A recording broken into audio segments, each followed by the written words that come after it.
키노트를 엊그제 한 것 같은데 벌써 아이폰 14 관련 루머들이 하나둘 들려오고 있습니다.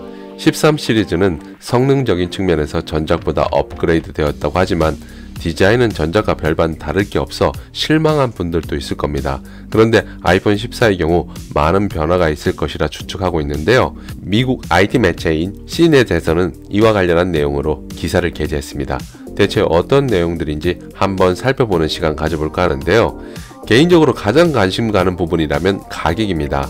주머니 사정이 넉넉하지 않은 분들이라면 저와 비슷한 관심사를 가질 텐데요. 밍치고 애널리스트는 6.7인치 아이폰 14 프로 맥스가 사상 최저가인 $900 미만으로 출시될 것이라 전망했습니다. 미친 거 아니야 라는 소리가 나올 정도로 파격적인데요. $1,099인 현재 프로 맥스와 비교하면 미쳤다는 소리가 나올만 합니다.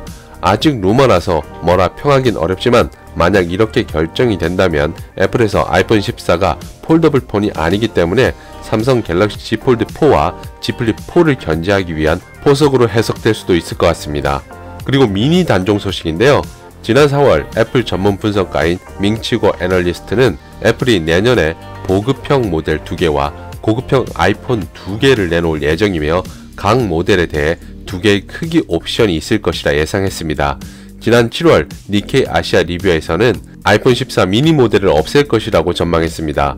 내년에 출시될 아이폰 14에서는 5.4인치 아이폰 미니 모델이 사라지고 그 자리에 6.1인치와 6.7인치 모델이 각각 두 종류씩 출시될 것이라는 전망이 우세합니다.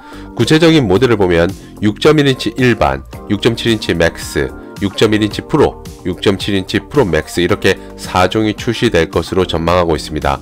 사실 미니 모델은 스티브 잡스 철학이 담긴 폰이라 해도 과언이 아닌데 처음 스마트폰이 나왔을 때 대부분 사용자들이 문자와 음성통화 위주로 사용했다면 지금은 인터넷은 기본이고 다양한 멀티미디어 콘텐츠를 즐기기 위한 용도로 사용하고 있어 미니는 너무 작은 디스플레이 사이즈를 가지고 있어 인기를 못 끌었습니다. 이것이 단종의 이유가 될 것 같고요. 다음은 펀치홀 디스플레이 관련 소식으로 밍치고 애널리스트는 아이폰 13 출시 직후인 지난달 말 새 보고서를 통해서 애플이 내년 아이폰에 펀치홀 전면 셀카 카메라를 탑재해 노치를 없앨 것이며 프로 모델에 4,800만화소 광각 카메라를 탑재할 것이라 전망했습니다. 그와 함께 IT 팁스터 존 프로서는 지난 9월 후면 카메라 모듈이 지금처럼 튀어나온 게 아닌 평평한 형태가 될 것이며 기기 전체에 티타늄 프레임을 적용한 렌더링도 공개한 바 있습니다. 사실 카툭튀의 불편함은 이전부터 꾸준하게 제기되었지만 매년 더 튀어나오는 느낌까지 받았는데요.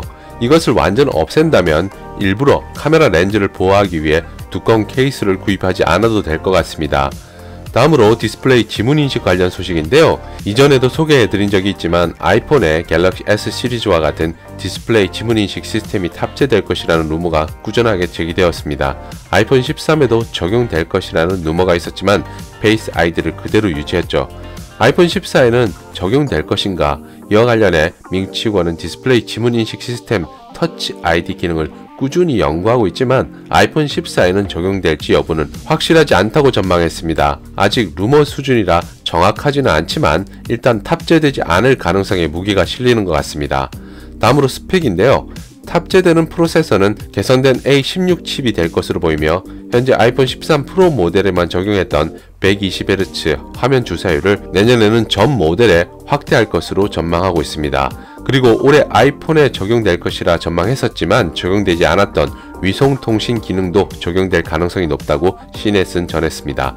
그 외 소식으로는 지난달 말 EU는 이르면 2024년부터 모바일 충전 방식을 USB-C 타입으로 통일한다 밝혔습니다. 이와 관련해 애플의 대처가 관심을 받았는데요. 하지만 라이트닝 포트를 적용한 제품들이 상당수 유통된 상태이기 때문에 쉽게 바꾸기는 힘들어 보입니다. 대신 전면 무선 충전으로 전환할 가능성이 있다는 분석이 나오고 있는데요. 그렇다 하더라도 내년 출시되는 아이폰에 당장 적용하기는 힘들어 보이고 라이트닝 포트를 그대로 유지할 전망인 것 같습니다. 이런 스펙과 디자인적인 변화를 적용했지만 가격이 전작보다 저렴하다면 충분히 노려볼 만한 모델이 될 것 같습니다.